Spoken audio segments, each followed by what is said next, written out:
प्रलय ऐसा समय होगा जब सब कुछ तबाह हो जाएगा। अंदर की आग धरती को फाड़कर बाहर निकल आएगी। आसमान फट जाएगा। सारे जीव जंतु, पक्षी, पेड़ पौधे इस तरह खत्म हो जाएंगे जैसे कुछ था ही नहीं, और यह धरती फिर से आग और भाप से भरा एक गोला बन जाएगी। हर धर्म में किसी न किसी तरीके से प्रलय की बात कही गई है। जब पाप अपनी सारी हदें पार कर जाएगा, तब प्रकृति किसी न किसी रूप में सब कुछ नष्ट कर फिर से खुद को स्थापित करेगी। सनातन धर्म में इसे कलयुग का नाम दिया गया है। प्रकृति भी हमें ऐसे कई उदाहरण देती है कि कलयुग अब अंत होने वाला है।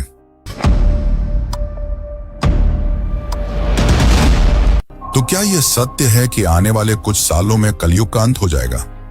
2025 में दक्षिण भारत के समुद्र तट पर मछुआरों को एक अजीब और डराने वाला जीव मिला। एक पतली 20 फुट की मछली। वैज्ञानिक इसे सिर्फ एक ओरफिश कहते हैं। जापान इसे अर्थक्वेक फिश नाम देता है और भारतीय व जापानी शास्त्र इसे प्रलय का दूत कहते हैं। सवाल यही है, क्यों एक साधारण दिखने वाली मछली को हजारों साल से विनाश का संकेत माना गया है? कुछ हफ्तों बाद तमिलनाडु में भूकंप आया, जब राजस्थान में बाढ़ आई और केदारनाथ में हेलीकॉप्टर की दुर्घटना हुई, या अमेरिका के जंगलों में आग। क्या यह केवल मौसम में बदलाव है या फिर उस महाप्रलय की ओर इशारा? क्या 2026 से कलयुग का अंतिम अध्याय शुरू हो गया है?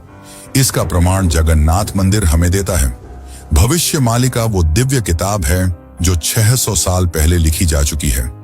उसमें चेतावनी दी गई थी, जब भगवान का कल्पवट टूटे, जब ध्वज में अग्नि लगे और मंदिर के ऊपर अपशकुन दिखे, तब समझ लेना कि कलयुग अपना अंतिम अध्याय लिख रहा है। कल्पवट एक बड़ा बरगद का वृक्ष है जो 2019 के तूफान में उखड़ गया। और चौंकाने वाली बात यह है कि 2020 में कोरोना महामारी आई। गिद्ध को विनाश का वाहक कहा जाता है और कई बार गिद्ध जगन्नाथ के ध्वज पर बैठे हुए दिखे हैं। तो क्या हमें भगवान विष्णु संकेत दे रहे हैं? चलिए चलते हैं द्वापर युग में। उस युग में श्री कृष्ण ने ऐसा क्या बताया होगा पांडवों को कलयुग के बारे में, जिसने वे सभी कुछ समय के लिए डर गए? तो दोस्तों, ये यात्रा में हम आपको बताएंगे कलयुग के कुछ ऐसे भयानक रहस्य जिसे देख आप चौंक जाएंगे। आगे आने वाले मिनट में आपको अब तक के सबसे भयानक युग के बारे में पता चलेगा। तो वीडियो शुरू करने से पहले इसे लाइक करें और कमेंट में हरे कृष्णा जरूर लिखें।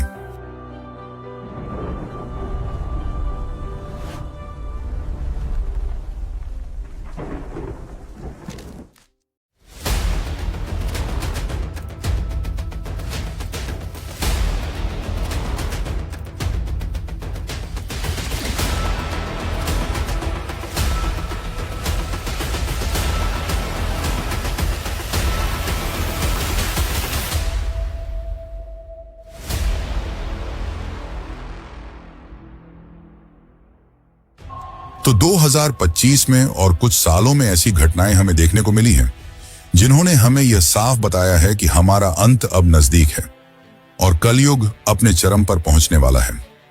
साल 2025, गर्मियों का मौसम। मछुआरे मछली पकड़ रहे थे। तमिलनाडु के दक्षिणी इलाके में उन्हें कुछ ऐसा मिला जिसने पूरी दुनिया को चौंका दिया। उनके जाल में एक 20 फीट लंबी मछली फंसी। वह एक लंबी, चांदी सी चमकती, रिबन जैसी देह वाली मछली थी जिसकी आंखें गहरे समुद्र की तरह निर्जीव थीं। ऐसी मछली वहां के स्थानीय लोगों ने कभी नहीं देखी थी, लेकिन जिन्हें इस मछली के बारे में पता था वो इसे द डूम्सडे फिश के नाम से बुलाते हैं। वैज्ञानिक इसे ओरफिश कहते हैं। यह मछली समुद्र की सतह पर नहीं रहती। यह 1000 मीटर से भी अधिक गहराई में पाई जाती है, जहां सूर्य का प्रकाश तक नहीं पहुंचता। वहां से समुद्र की सतह पर आना सोचने का विषय था। अब आपको यह केवल साधारण घटना लग रही होगी और आप यह सोच रहे होंगे कि यह केवल एक मछली ही तो है, लेकिन जापान में एक प्रसिद्ध किंवदंती के अनुसार यह मछली समुद्र की गहराइयों से तब बाहर आती है जब जब समुद्र के नीचे कुछ भयानक होने वाला हो। जापानी लोक कथाओं में इसे ryugu no मैसेंजर कहा जाता है, जिसका अर्थ है समुद्र के नीचे के राज का दूत। और उनका दावा केवल दंत कथा नहीं है। 2011 की बात याद कीजिए। जापान के फुकुशिमा का वह भयानक भूकंप जिसने पूरे शहर को मैप से ही गायब कर दिया था। उसे कुछ महीनों पहले जापानी तटों पर दर्जनों ऑरफिश दिखाई दिए थे। इससे यह बात साबित होती है कि यह ऑरफिश समुद्र विनाश से पहले संकेत देता है। लोग इसे नजरअंदाज कर रहे थे, लेकिन यह मछली केवल इसी समय नहीं दिखी। तमिलनाडु के बाद ऑस्ट्रेलिया, न्यूजीलैंड, कैलिफोर्निया और तस्मानिया के तटों पर भी ऑरफिश देखी गई। 4 महाद्वीपों पर एक ही समय खंड में एक ही घटना। क्या यह संयोग था? आखिर इसका अर्थ क्या था? कोई भी समुद्र की चेतावनी नहीं समझ पा रहा था। उसी समय इजराइल और ईरान के बीच तनाव अपने चरम पर था। रूस यूक्रेन संघर्ष 5 साल पार कर चुका था। महाद्वीपों ने गठजोड़ बदलने शुरू कर दिए थे। उसी समय अमेरिका के जंगलों में भयानक आग लगनी शुरू हो गई। राजस्थान जैसे शुष्क क्षेत्रों में नदी जैसी धाराएं बह निकली और यूरोप ने रिकॉर्ड तापमान दर्ज किए। यह प्रकृति का तांडव था, लेकिन जो हादसे केदारनाथ और जगन्नाथ में हुए वो सुनकर आपके रोंगटे खड़े हो जाएंगे।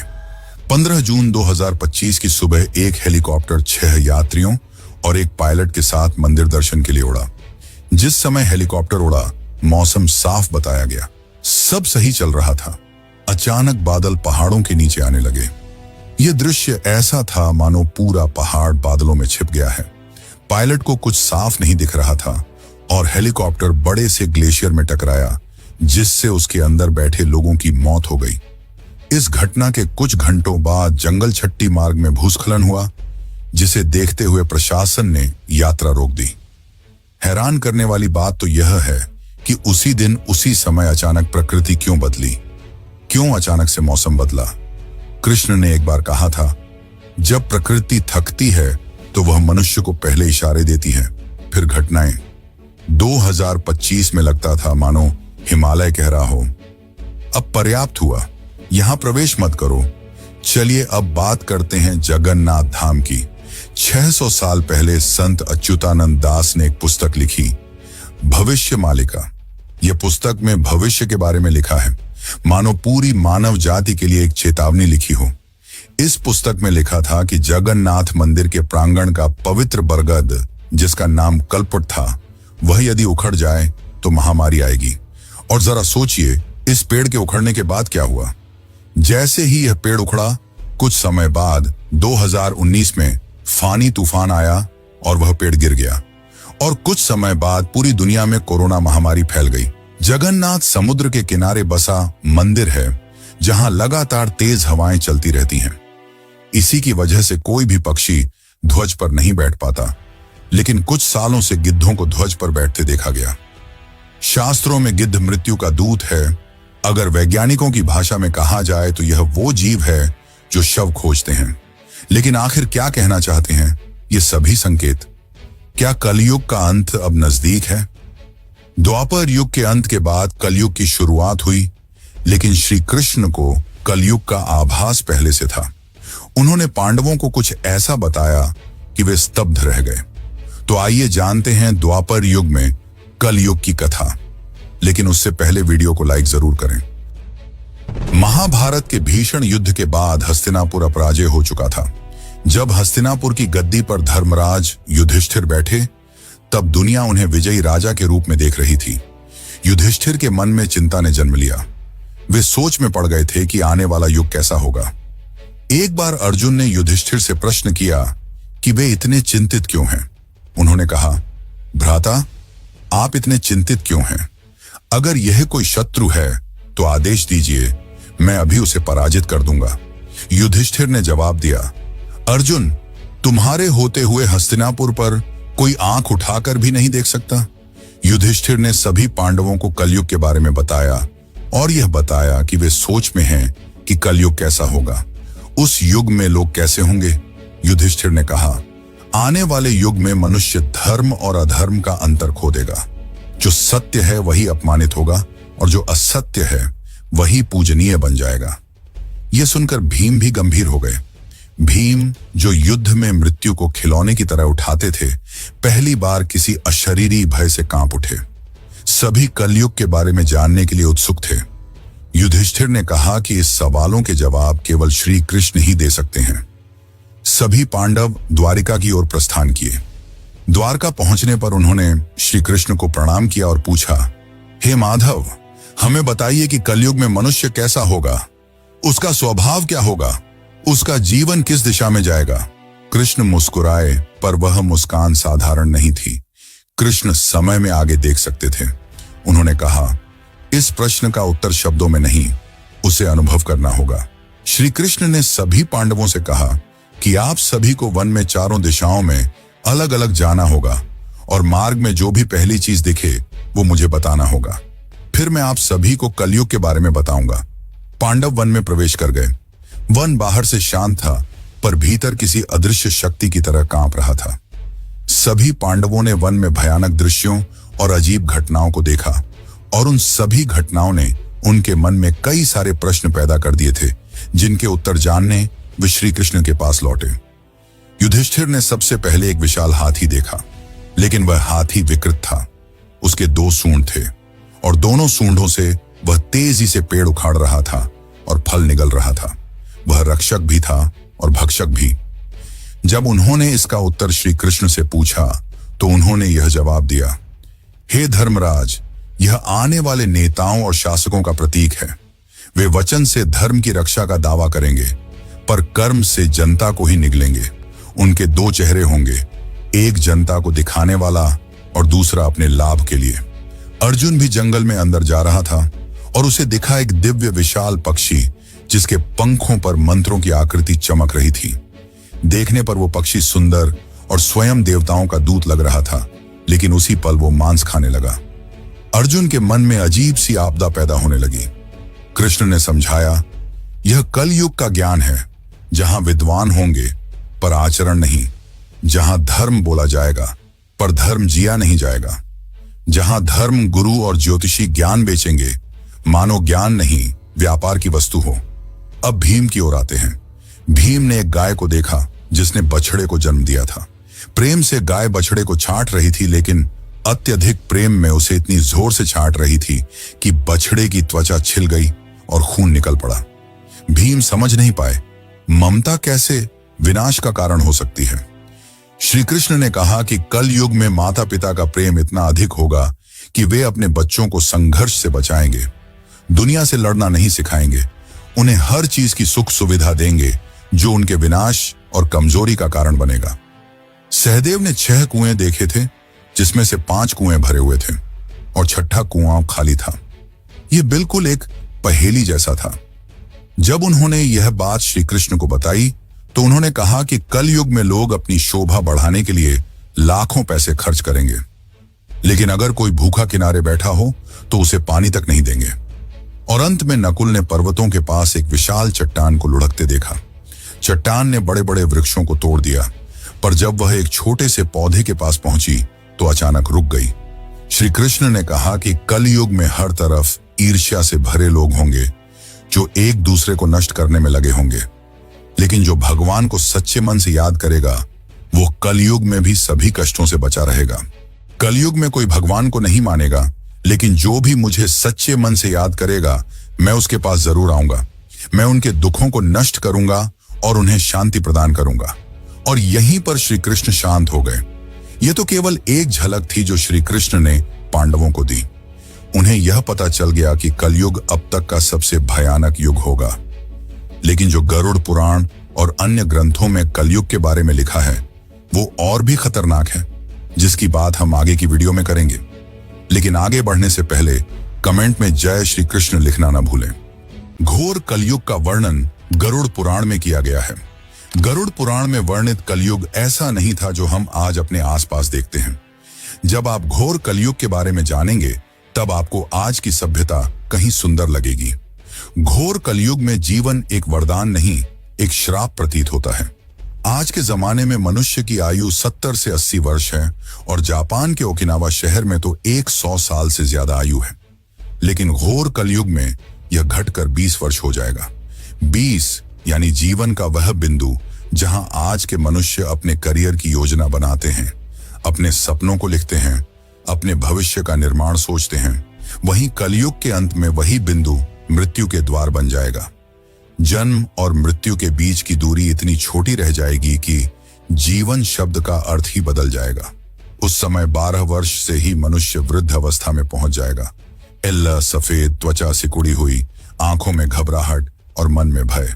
शरीर रोगों का घर होगा, हड्डियां कमजोर। ये वही उम्र है जिसमें आज का बच्चा स्कूल जाता है, खेलता है। स्त्रियों के शरीर इतने दुर्बल होंगे कि 8 से 9 वर्ष की आयु में ही गर्भ धारण कर लेंगी, पर शरीर में वह शक्ति नहीं होगी कि वह गर्भ को पूरा पोषण दे सके। न वे बच्चे को संभाल पाएंगी, न स्वयं को। केवल ऐसा ही नहीं होगा, वह समय नैतिकता की मृत्यु का युग होगा। विवाह जैसा पवित्र बंधन टूट जाएगा। पति पत्नी का संबंध व्यापार जैसा होगा। लाभ हुआ तो चलो, लाभ नहीं हुआ तो खत्म। गरुड़ पुराण कहता है कि पतिव्रता स्त्रियां लुप्त हो जाएंगी। पुरुष स्त्रियों के लिए और स्त्रियां पुरुषों के लिए सहारा नहीं, सौदा बन जाएंगे। लोग केवल अपनी भूख और वासना के लिए जिएंगे। संबंध केवल लोभ के लिए बनाए जाएंगे। वासना जो आज पाप समझी जाती है, वो अधिकार बन जाएगा। मनुष्य और पशु के बीच कोई अंतर नहीं रहेगा। आज हम अपने आसपास बड़ी बड़ी इमारतें देखते हैं, लेकिन घोर कलयुग में विकास का पहिया उल्टा घूमेगा। भागवत पुराण में लिखा है कि मानव कद भी छोटा होता जाएगा। सभी मनुष्य बौने होंगे और पेड़ के जड़ों में बिल बनाकर चूहे बिल्ली की तरह रहेंगे। उस समय जल इतना दुर्लभ होगा कि लोग स्नान करना छोड़ देंगे। शरीर गंदगी से, मन अधर्म से और वातावरण दुर्गंध से भर जाएगा। पूजा पाठ और दान सब समाप्त हो जाएगा। लेकिन घोर कलयुग का सबसे भयानक रूप यह नहीं है। उस समय प्रकृति शक्ति खो देगी, मिट्टी उपजाऊ नहीं रहेगी, पेड़ फल देना बंद कर देंगे और जो भी अनाज उगेगा वो जहरीला होगा। मनुष्य सभी पेड़ पौधों, जंगलों को काट चुके होंगे, जिसके कारण सांस लेने में दिक्कत आम बात होगी। अब अगर अन्न नहीं मिलेगा तो मनुष्य मांस पर निर्भर होगा।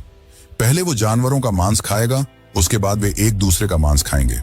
आज की दुनिया में इसे कैनिबलिज्म कहा जाता है, पर उस समय यह साधारण बात होगी। यह भी पुराण में लिखा है कि अंत में मनुष्य को जीवित रखने वाला केवल बकरी का दूध बचेगा। एक ऐसा दूध जो शक्ति नहीं देता, बस जीवन को खींचता है। नदियां सूख जाएंगी। केवल एक दो नहीं, गंगा, यमुना और सरस्वती जैसी नदियां जो कभी सभ्यता की माता थीं, वे लुप्त होंगी। नदी का पानी अमृत माना जाता था, पानी अब वही खजाने से अधिक मूल्यवान होगा।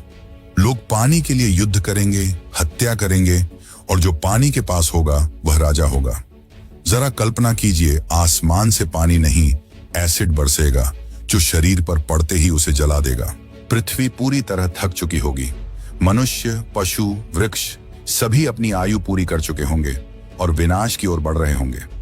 गरुड़ पुराण कहता है कि जब पाप का घड़ा भर जाता है, तब विनाश की शुरुआत तलवारों से नहीं, सन्नाटे से होती है। आकाश काला पड़ जाएगा, हवा रुक जाएगी, हवा रुकना बंद कर देंगे और सूर्य की रोशनी पीली पड़ जाएगी। उसी सन्नाटे में भगवान विष्णु सूर्य की किरणों में प्रवेश करते हैं और फिर एक ऐसी असंभूत घटना घटित होती है जिसकी कल्पना भी आज का मनुष्य नहीं कर सकता।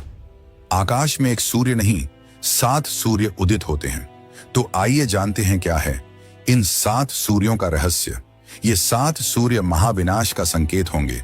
इनकी तेज और गर्मी इतनी होगी कि सब नष्ट कर देगी। पहले तालाब सूखेंगे, फिर नदियां और समुद्र।